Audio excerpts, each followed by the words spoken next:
Right, so hopefully we're back live now.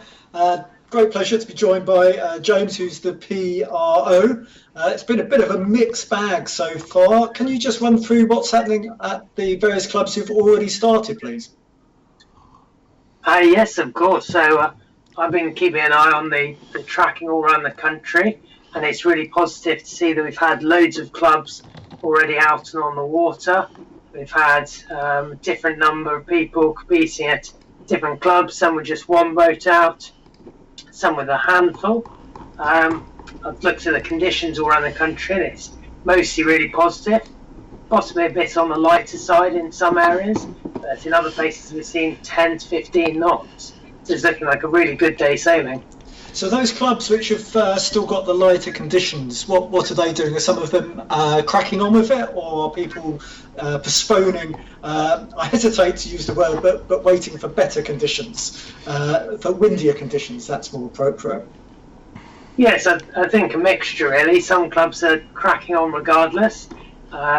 Our scoring system, which we're going to be putting in place later today, will adjust for the various wind speeds. So actually the people that are going out in the lighter conditions won't be disadvantaged at all. So the idea of this whole system is that you can race whenever you like, whatever conditions you've got, and everyone should be scored equally. That's the idea. Yeah, because I guess for some clubs the tidal gate is quite a big one. So got a bit of live footage there. Sorry, do you know where that is? Yeah, that's Lymington Town. Lymington. Yep. So we had Gareth on earlier. I must apologise again to Gareth if I talked over him. I really couldn't hear anything my end. But yeah, it looks like there's a bit of current on Buoy Y. Crikey. So I guess for some clubs the start time is very tide table dependent. So they're underway, are they, James? Yes, absolutely. I mean, this looks some great footage from Lymington, I think you said, Simon. And that's Lymington, yeah. Actually, that's a replay of race 1, actually into race 2 now. But yeah, some of the clubs like Portchester, they're into the second race, but they're running out of water, so drying at the top of the harbour there. And yeah, I think some clubs have postponed a bit. That seems to be an indication. It was a light start, but breeze is picking up. We're starting to see sort of, I'm just looking at the top speeds here. Let's see if I can bring that in. But looks like Mark Harper at Delkey was the fastest so far. A bit of tide pushing past the market. I mean, it's interesting here in sunny Weymouth, or not so sunny Weymouth, we had some big black cloud came through, wind went up to 15 knots. And it now seems to have passed. So I guess we get that picture a little bit along the south coast. So this next one, this is obviously an inland water. Yeah, that's Leon Loughton. So that's quite a long way up north from Weymouth. Well, yeah. So it looks like they're enjoying some cracking weather there. They have blue skies. That's got to be cheating. Yes. So we've got Tim Olin up there, who does a lot of our photography. So he's taking some photos from the shore. Not sure he can get on a rib at the moment, due to obviously distancing. Oh, the COVID thing. Yeah, it's a different world now. Different sort of world, but yeah, we're making do, adapting. So this is some of the speeds we're starting to see through. So getting some interesting data come through. So Mark Harper, I think he was at Delkey, may have been tide assisted, but Tom is actually Leon Loughton. Yeah, because that's a big, that's quite a big spread, isn't it? In top speeds for one design. Well, when I say it's not a developing class, so you wouldn't expect. No, but obviously these will, in terms of, as James said, factors will be adjusted. So it may be that obviously getting better conditions at some of these places, and so. One of the great things about the solo is that the way the mast and sails work, you can sail it at quite a wide weight range. But looking at that, you've got some people who've got almost twice the max speed of others. So yeah, that's quite interesting. Yeah. Although it should be worth pointing out that the speeds are sort of like a sustained speed, so not the sort of burst speed. But yeah, so getting some quite interesting data. Be good to analyse that later on in the day on a leg by leg basis. So yeah, I think generally underway. So the key question is: has anybody actually got as far as finishing? Is there any people who are available for us to have a quick chat to, or are they all still running around the cans? Not sure. We were hoping Doug was going to be finishing about now. I think we're possibly Maybe you ran out of water.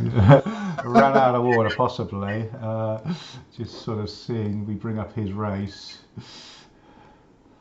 Where... Yeah, I mean, it'd be very interesting to see some of the live tracking. Hopefully, that would answer the question. Let me just see. Because I think last I heard, Doug was starting on race 2. A big shout out to all those people who are organising their club, they're racing, and they're trying to do everything else. I know from personal experience. Be your own race officer and be your own coach and everything else, isn't it? So a lot of multitasking going on.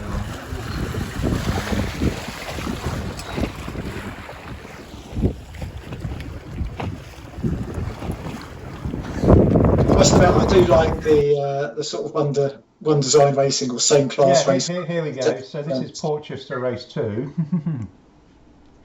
And actually that does look like they are just about finishing. Let's see if we can get any... Can we zoom into that finish? Is that possible? Yeah. I've got old eyes here. Yeah, so... Looks like they're on their way in after. Yeah, way in. Yeah, that's the what I was thinking. So yes, it looks like Becky, who was the just jumped into the solo. You remember, the radial sailor. Looks like she's whipped them all. Chris Davis was the Olympic. I should keep quiet then, shouldn't I?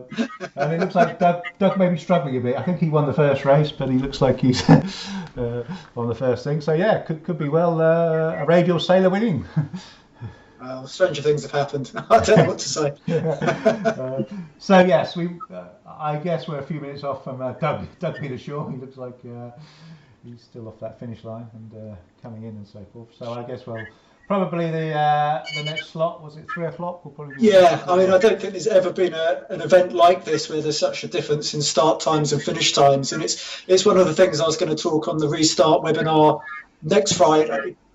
Just ways to sort of limit that contact time, and I think having a variable start time for different classes, variable finishing time, all these sort of things avoids the pinch points, because we can't really have 24 locations for every race 25 locations every Sunday. And I think from what we're hearing is some of the clubs are racing within their club races. I think the Lymington Town are part of the club race down there, so but the big thing would be, do clubs start opening up the clubhouses on the 24th? For me, I think the best thing about sailing is the sailing. And it's not perhaps quite the same if you bring your own food and beer, but if you can still sit outside in a sailing club, you still get that social element, which is very important. It's just a bit ironic. It does look, a lot of the pictures we get is quite a grey day today. Well, it is, other than up north, so hopefully they'll catch up and we'll get some good pictures. But certainly on the south coast, yes, it's still overcast, isn't it? And, so James, we had one club in Scotland, is that right? What was their progress? I believe we've got one club, yes. I'll have a look at them in a minute. Yes, but we've got Lockinch. Yeah, that sounds Scottish to me. Yes, they're up near Inverness. Only one gentleman sailing there, Charlie. Good for him. Yeah, okay. So it looks like he's. I'll just bring him up actually. Looks like he's on shore at the moment. Yes, I think from what I can see, I just saw his race. There's the Lockinch. Oh, it's interesting. There's quite a few race twos at midday, so I guess. Yes. Yeah, I guess some of them will literally be finishing now. Yes. Yeah. So this is the Scottish race, our sole Scottish sailor. It looks like he's just launching now on my screen. Okay. Well, this is race 1, so he hasn't obviously had a chance to set his course. Obviously, didn't get around and ping the course on his own, but. There he is, he's done a race. So we'll be able to take his time later and combine that with everyone else. And what club looks like it's going to be the first to finish, or possibly even has finished? Because I remember someone starting. I think from what we can see that Portchester has just finished. as we saw earlier, they were just heading to shore. So we will start to get some data out of them. More speed starting to come through. So yeah, I think probably come 3 o'clock we'll be having a lot more to look at, and we'll have a whole plethora of people ready. yeah. I think from either people who are into race 1 or race 2, or even some haven't even started. So down the West Country. And in Lymington, was there somebody on the rib who possibly we were able to talk to? Yes, we had Lou there. I don't know if we can. Because that would be really good if we were able to talk to someone on the water. I mean, it really depends where you are and how good your mobile operator signal is. Yeah.